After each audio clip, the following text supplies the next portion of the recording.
Olá pessoal, olá, sejam muito bem-vindos a esse momento aqui de estudo bíblico. Permaneça com a gente, nós vamos hoje falar sobre insensatez. Gálatas capítulo 3, versículo 1 diz assim: Ó Gálatas insensatos, quem foi que os enfeitiçou? É uma palavra que está dizendo assim: vocês estão equivocados, vocês estão errados. E aí Paulo então coloca o bom caminho e explica por que eles se perderam na fé e mostra onde é o caminho certo. Muito bem, esse aqui é um momento de estudo bíblico, eu sou o pastor Ismar, esse aqui é um momento de estudo bíblico da comunidade luterana Cristo aqui de Porto Alegre e a gente está estudando o livro de Gálatas. Então o meu convite para você é que você use a sua Bíblia, é muito importante, eu leio os textos, é aqui que está fundamentado essa palavra. E também está aí na nossa descrição o primeiro vídeo sobre esses estudos sobre Gálatas. Nós vamos fazer uma série aí de 3 vídeos. Então no primeiro vídeo nós abordamos o capítulo 1 e 2 e hoje eu vou abordar o capítulo 3, um pouquinho do capítulo 4. Que Deus então dirija esse nosso momento, que o Espírito Santo conduza o meu falar e o ouvir de vocês. Bom, olhos então no capítulo 3, mas rapidamente eu lembro que Gálatas é um livro, um dos livros da Bíblia, uma das cartas de Paulo, muito centrado assim num assunto. Paulo foi pregar nessa região, ali formou-se uma igreja cristã, uma comunidade local, pessoas que creram em Jesus, que foram batizadas. E Paulo então segue o seu ministério como apóstolo, pregando em outros lugares, e ele fica sabendo que essa comunidade está de certa forma abandonando a graça de Deus em Cristo Jesus e voltando a se apegar às regras da lei, às regrinhas da lei, os rudimentos do Antigo Testamento, entre eles bem centrado aqui a questão da circuncisão. Alguém foi lá e começou a pregar para eles, dizendo: olha como é importante, olha a história de Abraão, Isaac, Jacó, vocês têm que ser filhos de Abraão, e para ser filhos de Abraão tem que ser circuncidado. Basicamente essa era a pregação. E eles estavam caindo nessa conversa, e estavam passando a confiar nessas regras. E aí Paulo os chama de insensatos, de alguém que está abandonando a fé libertadora, como foi o título do primeiro estudo que nós tivemos. E hoje, então, o título aqui que eu coloco e o caminho é essa insensatez da religião legalista. A insensatez da religião legalista. E hoje, muitas vezes, nós caímos nessa insensatez. A gente fala de Jesus, menciona Jesus, menciona a cruz de Jesus, mas volta para os rudimentos, as regrinhas, a lei e a força da lei. E Paulo combate isso nesta carta. E nós precisamos entender aqui a força da graça e a direção para o amor. Bom, em Gálatas capítulo 3, versículo 1, ele começa dizendo assim: Ó Gálatas insensatos, quem foi que os enfeitiçou? Não foi diante dos olhos de vocês que Jesus foi exposto como crucificado? Quero apenas saber isso: vocês receberam o Espírito pelas obras da lei ou pelo Evangelho? Veja só, pelas obras da lei ou pela pregação da fé, que é o Evangelho da graça em Jesus. Será que vocês são tão insensatos que, tendo começado no Espírito, agora querem se aperfeiçoar na carne, na força da regra? Será que vocês sofreram tantas coisas em vão? Então Paulo usa muito essa expressão assim, em vão. E dentro dessa palavra assim, do em vão,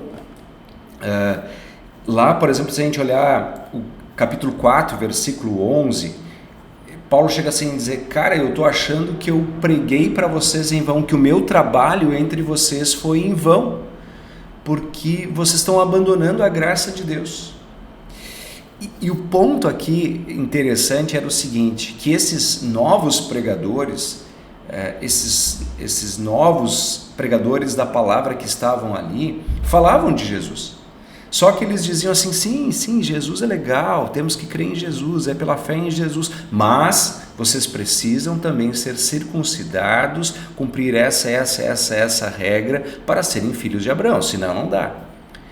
E Paulo chega ao ponto de dizer assim, vou dizer um negócio para vocês, se vocês se permitirem serem circuncidados, vocês estão caindo da graça. Que palavra séria e expressiva é essa?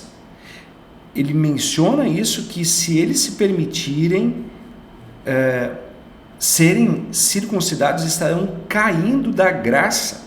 Deixa eu até pegar aqui a referência para vocês aí lerem na Bíblia de vocês.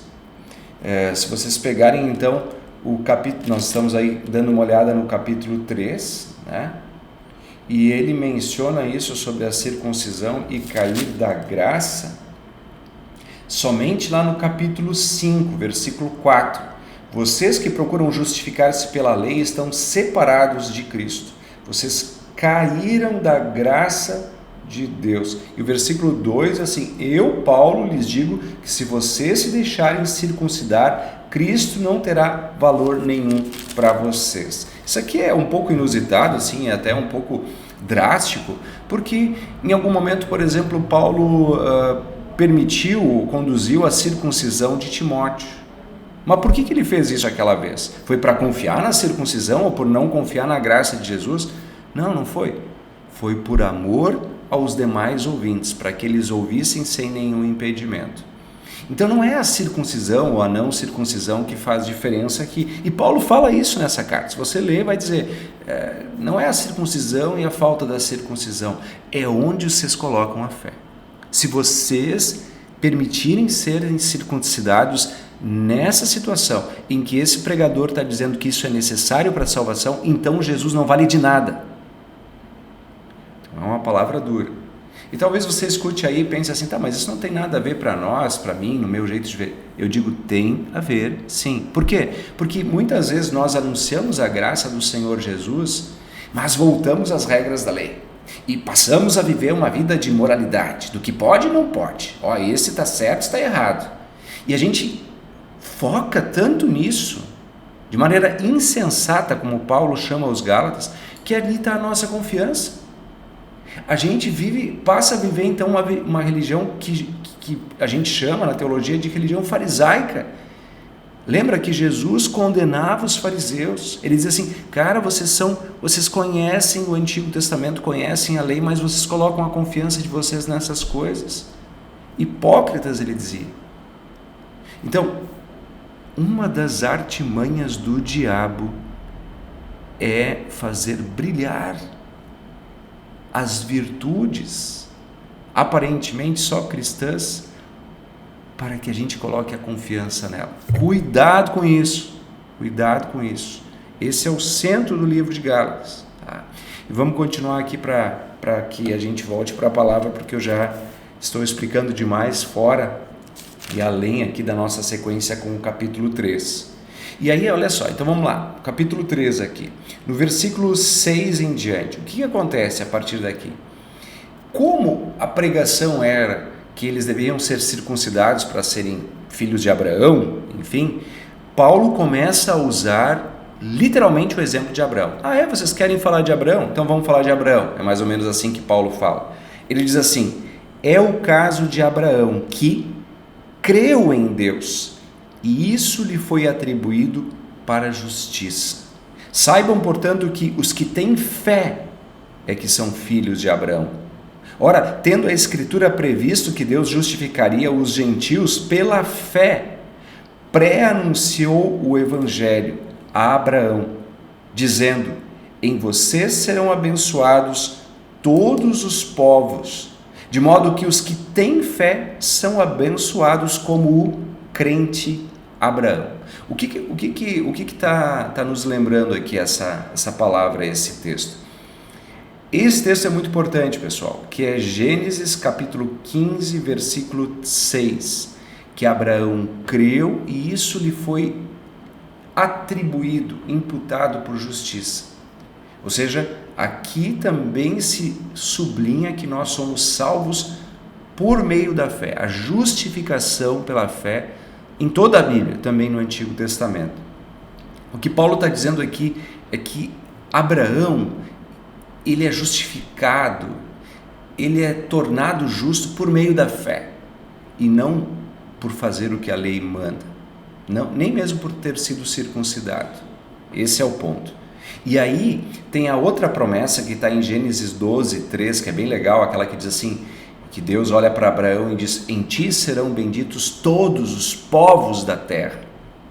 Quer dizer, esse texto, Paulo está lendo ele, dizendo para nós hoje ainda, esse texto mostra que a salvação não é para uma etnia, para uma nação, para um povo, com seus rudimentos, sua cultura.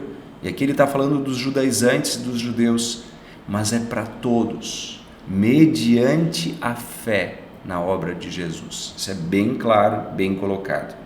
Agora vem um texto que, mesmo fora desse contexto geral de Gálatas, ele é bem importante do ponto de vista da salvação. Diz assim, pois todos os que são das obras da lei estão debaixo da maldição, porque está escrito: maldito todo aquele que não permanece em todas as coisas escritas no livro da lei para praticá-las.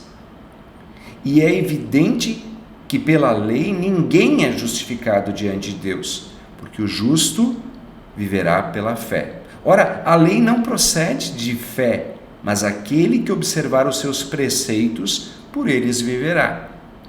Em outras palavras, ele está dizendo assim: você quer seguir a regra da lei? Então cumpre toda ela, cara. Não deixa nenhum pontinho.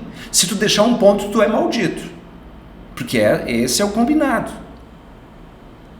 Aí olha o que está escrito assim, no versículo 13: Cristo nos resgatou da maldição da lei, fazendo-se Ele próprio maldito em nosso lugar.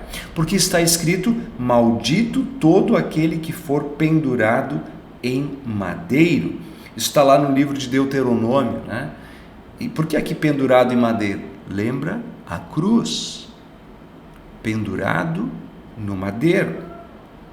Para que, aí continua o texto, para que a bênção de Abraão chegasse aos gentios em Cristo Jesus, a fim de que recebêssemos pela fé o Espírito prometido. Então ele está dizendo assim, tá, você quer seguir as regras da lei, ok, beleza, só que cumpre toda ela, senão você é maldito. Indiretamente ele está dizendo, todos nós somos malditos, todos nós, porque nós pecamos. Então, por causa dessa impossibilidade de sermos salvos por meio deste regramento, ele diz, então Jesus veio até nós. E aí ele literalmente coloca com essas palavras, né, de que Jesus se fez maldição. Ao ser pendurado no madeiro, ele se fez maldição em nosso lugar, para entregar pela graça isso que ele conquistou. Se ele sofreu a maldição, ele pode entregar a bênção. Então, me desculpem ir ser tão específico, mas é bem importante assim, porque é aquilo que a gente repete toda hora, né? Cristo pagou pelos nossos pecados, mas isso ele fez tornando-se maldição em nosso lugar. Bom, agora o argumento geral está em torno de Abraão e da fé, né? Então ele está dizendo assim, porque desse jeito ele entrega a salvação por meio da fé. E aí então, a partir do versículo 15 em diante, ele começa a usar um exemplo bem humano, assim, de jurídico, digamos assim. Ele usa assim, sobre quando uma lei ainda vale, quando ela deixou de valer, e de que maneira que uma outra lei pode valer no lugar daquela antiga, né? Ele diz, irmãos, falam em termos humanos, ainda que uma aliança seja meramente humana, uma vez ratificada, ninguém a revoga ou lhe acrescenta coisa alguma. Então ele está falando do ponto jurídico de uma lei. Ora, as promessas foram feitas a Abraão e aos seus descendentes, no singular. Não diz e aos descendentes, como falando de muitos, porém como falando de um só, e ao seu descendente. E aí Paulo frisa e diz que é Cristo. A gente costuma usar nessa teologia bíblica uma expressão que é Israel, ou os descendentes de Abraão, resumidos ou colocados em um, que é Cristo, né? Ele é o novo Israel. Então ali nós temos o cumprimento das promessas feitas a Abraão e as promessas de todo o Antigo Testamento. E aí diz assim: porque se a herança provém da lei, já não decorre da promessa, mas foi pela promessa que Deus a concedeu gratuitamente a Abraão. Essa aqui é um jogo de palavras entre a confiança está na regra, na lei ou na promessa? Não, a confiança tem que estar na promessa. É aquilo que Deus promete que eu me apego. E se Ele promete salvação em Cristo, é ali que está a liberdade, é ali que está a salvação. E ele usa essa mesma sequência, ainda falando a partir do versículo 23, usando um costume daquela época. E aí eu preciso aqui elucidar, né? Ele fala sobre a tutela da lei para nos conduzir a Cristo. Era um costume que tinham as famílias, principalmente as famílias empossadas, que tinham posses, de usar um empregado como um professor ou um babá particular de uma criança menor de idade, um babá. E infelizmente, nesse contexto tinha a cultura da escravidão. Ele fala então de um escravo que é pago, que vive para cuidar ali do menor de idade. E aí o que ele diz? Ele diz assim: apesar do menor de idade ser filho do patrão, o menor de idade tem que respeitar aquele que teoricamente é o servo, o escravo, até que ele se torne maior. Então ele usa essa ideia para dizer a força da lei. A lei tinha força sim, ela era cuidadora, ela era o tutor da gente, enquanto a gente não amadureceu espiritualmente. Aqui usa uma expressão que é a expressão paidagogos, que tem a origem até a palavra pedagogia, que é muito, muito comum, né, entre nós, que é aquele paidagogos, é o aio, aquele que conduz. Então assim, ele está conduzindo até a maioridade, e ele diz que essa é a função da lei, é conduzir a gente até Cristo. Quando chega em Cristo, a obra dele e a fé na graça, chegou à maioridade. Já não tem mais, a lei já não tem mais aqui força nesse sentido. É exatamente isso. Vou ler para você, escute nesse contexto. Ele diz assim, então eu vou ler aqui a partir do versículo 23, Gálatas 3, 23. Mas antes que viesse a fé, estávamos sob a tutela da lei e nela encerrados, para essa fé que no futuro haveria de ser revelada. De maneira que a lei se tornou o nosso guardião para nos conduzir a Cristo, viu o que eu falei aqui? A fim de que fôssemos justificados pela fé. Mas agora que veio a fé, já não permanecemos subordinados ao guardião, pois todos vocês são filhos de Deus mediante a fé em Cristo Jesus. Porque todos vocês que foram batizados em Cristo Jesus, de Cristo se revestiram. Assim sendo, não pode haver judeu, nem grego, nem escravo, nem liberto, nem homem, nem mulher, porque todos vocês são um em Cristo Jesus. E se vocês são de Cristo, são também descendentes de Abraão e herdeiros segundo a promessa. Em outras palavras, ele está dizendo assim, agora em Cristo já não há diferença de ninguém. E é legal que ele cita essa questão, não há homem nem mulher, não há judeu nem grego. Quer dizer, o ponto principal é esse, assim, eles estão dizendo que para esse pessoal da Galácia, que era gentil, que não era judeu, para ser filho de Deus tem que ser circuncidado, blá blá blá blá blá blá, para então ser filho de Abraão. E ele diz, não, agora em Cristo todos são iguais, não tem mais diferença étnica entre judeu e não judeu, não tem mais diferença de gênero entre homem e mulher, não tem mais diferença entre escravo e liberto, todos são livres e um em Cristo. É uma palavra poderosa essa que Paulo deixa aqui no livro de Gálatas, ok? E aí nós temos o capítulo 4, bem interessante. Continua esse exemplo aí do tutor, né, do babá, digamos assim. Digo, porém, o seguinte: durante o tempo em que o herdeiro é menor de idade, em nada difere de um escravo, mesmo sendo senhor de tudo, mas estar sob tutores e curadores até o tempo pré-determinado pelo pai. Tipo assim, quando ele tiver tantos anos, aí então eu vou emancipá-lo. Aí ele sim vai ter todos os direitos. Agora, até então ele é um moleque e tem que respeitar o babá, o tutor. E aí o versículo 13 ele diz assim: assim também nós, quando éramos menores, estávamos escravizados aos rudimentos do mundo. Mas quando chegou a plenitude do tempo, Deus enviou o seu Filho, Jesus, nascido de mulher, nascido sob a lei, para resgatar os que estavam sob a lei, a fim de que recebêssemos a adoção de filhos. Quer dizer assim que Jesus se colocou sob a lei, cumpriu a lei. É interessante lá, por exemplo, quando João João Batista é chamado para batizar Jesus. João diz: não, parei, tu tem que me batizar, não eu te batizar, O batismo é para a remissão dos pecados, nem pecado tu tem.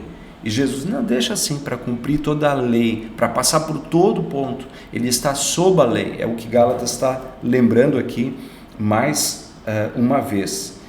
E aí o versículo 6 diz assim: e porque vocês são filhos, Deus enviou o Espírito de seu Filho ao nosso coração. E esse Espírito clama: Abba, Pai.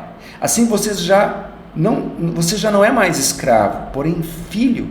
E sendo filho, também é herdeiro por Deus. Interessante assim, pessoal. Então aqui ele coloca assim: vocês são filhos, vocês são libertos. Se vocês são filhos, vocês são herdeiros, herdeiros inclusive da vida eterna. E aí vem de novo a frustração de Paulo. Ele diz: Gálatas insensatos. Ele fica perplexo, assim: cara, como vocês abandonaram a graça, a preciosidade da graça em Cristo para voltar à força da lei. E olha só, vocês têm que entender aqui que a minha palavra é bem textual, e por isso o meu convite é assim: volte os seus olhos para a Bíblia. Eu vou colocar os meus olhos aqui, abrindo a Bíblia, Gálatas 4:8, e ele diz assim: mas no passado, quando não conheciam a Deus, vocês eram escravos de deuses que por natureza não são deuses. Quer dizer, ele diz assim como são escravos aqueles que se apegam aos rudimentos da lei, ainda que seja da antiga aliança, também aqueles outras religiões que se apegam em outros deuses, outros espíritos, outras forças, ainda estão como escravos, ainda não entenderam a graça, a liberdade, a paz. E aí o versículo 9 diz assim: mas agora que vocês conhecem a Deus, ou melhor, agora como vocês são conhecidos por Deus, como é que... Aí olha só a frustração e a perplexidade de Paulo aparecendo no texto. Gálatas 4, a segunda parte do versículo 9. Como é que vocês estão voltando outra vez aos rudimentos fracos e pobres aos quais aos rudimentos fracos e pobres aos quais de novo querem servir como escravos? E olha como ele literalmente aponta para a religião judaizante que estavam tentando impor por força. Ele diz no versículo 10: vocês guardam dias, meses, tempos e anos. E aí o versículo 11: receio que o meu trabalho por vocês tenha sido em vão. Ou seja, ele está dizendo assim: cara, acho que foi tudo em vão, porque vocês estão caindo da graça. E esse é um assunto sério, que deve sempre nos alarmar, nos deixar atentos. Lá no capítulo 1, ele diz assim: gente, isso não é um outro evangelho, um outro parecido, só um pouquinho diferente. Não, muda tudo. E tem gente assim, em algumas teologias, que ensinam a Bíblia, que são zelosos pelos estudos bíblicos, mas que a cabeça deles fica grudada nessas regras, na força da lei e não na força do Evangelho. É claro que Paulo diz que a lei continua valendo, ela é divina, a lei tem o seu valor, mas a lei ela sempre deve servir com um propósito: levar a Cristo.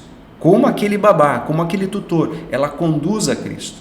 Assim, numa pregação em que o pastor está pregando, você precisa ficar bem ligado, porque ali há uma pregação de lei, Mas essa pregação de lei não quer dizer assim, se você fizer isso, você viverá apenas. Não, ela quer mostrar como nós não conseguimos fazer isso. Claro que tem o terceiro uso da lei, que aponta para o amor, e isso vai aparecer no capítulo 5 e 6 aqui de Gálatas, né, que ela é necessária. Você pode ver que normalmente cartas, livros da Bíblia, terminam com admoestações sobre como o cristão deve viver em novidade de vida.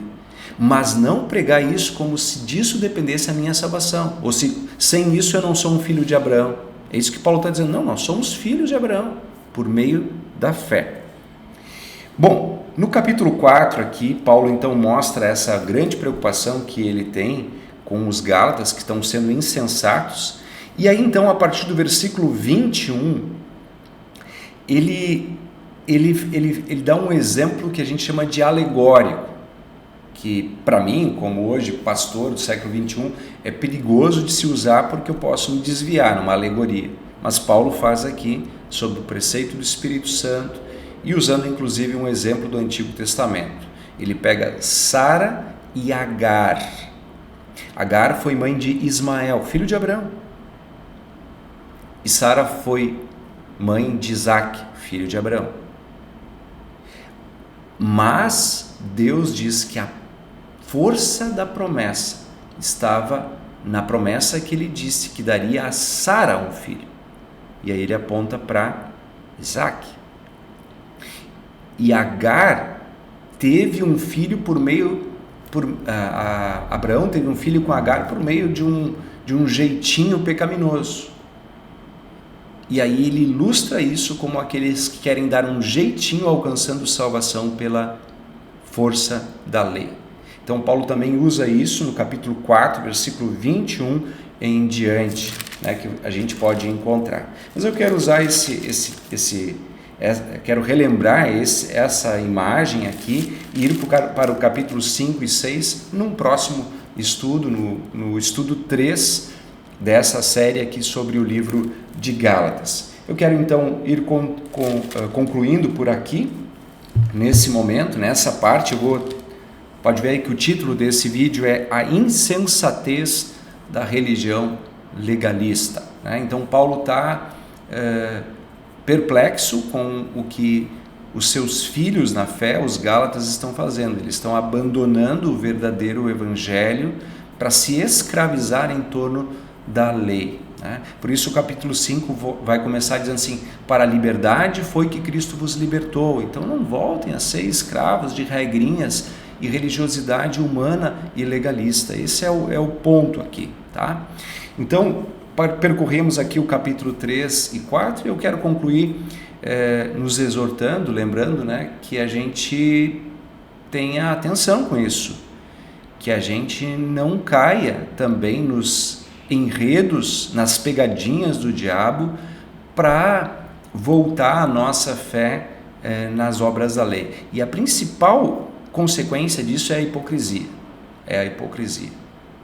Então até chama atenção aqui, pessoal, né? Vou aplicar bem direto. Eu vou dizer assim, tem muitos cristãos católicos e também evangélicos, talvez até mais evangélicos, se bem que muitos católicos também caem nesse erro, que passam a se achar melhores do que os outros, sabe? Porque eu que sou da igreja, né? Porque eu que sou crente, esse tipo de manifestação mostra que no fundo o coração está ancorado na força da lei e não do evangelho. Ele está confiando em si mesmo, se achando inclusive, e não colocando a sua fé em Jesus. E o meu conselho, a minha pregação para você é: crê em Jesus, ali você vai estar livre, vai estar em paz e vai viver o amor, que é o real cumprimento da lei de Jesus. Muito obrigado por acompanharem até aqui, que Deus abençoe todos vocês, que a graça do Senhor Jesus os acompanhe e também acompanhe o próximo vídeo. Quem não assistiu, assiste o primeiro vídeo. Deus abençoe e até a próxima.